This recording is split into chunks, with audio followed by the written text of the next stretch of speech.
పీతలు చాలా మందికి ఫేవరెట్ కదా! కానీ చేయడం అందరికీ రాదు. హోటల్‌లో తింటారు కానీ ఆ టేస్ట్ రాదు. ఈ పీతల్లో ఏమి ఎయక్కర్లేదండి. అది నార్మల్‌గానే స్వీట్‌గా ఉంటది. కర్రీ కూడా చాలా బావుంటుంది. ఇప్పుడు ఎలా చేయాలో చెప్తాను చూడండి. ముందుగా ఉల్లిపాయలు, పచ్చిమిరపకాయలు సన్నంగా కోసుకోండి. నాలా బండగా కోయకండి. ఎందుకంటే ఉడకవు.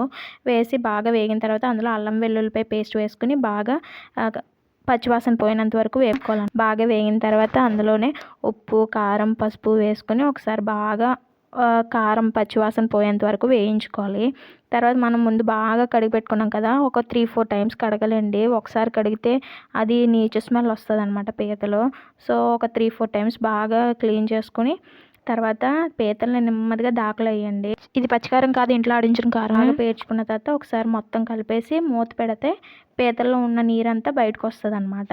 ఆ నీరంతా ఎగిరిపోయి మంచి గ్రేవీలా రావాలనమాట. నీళ్ళగా ఉంచితే మళ్ళీ టేస్ట్ రాదు.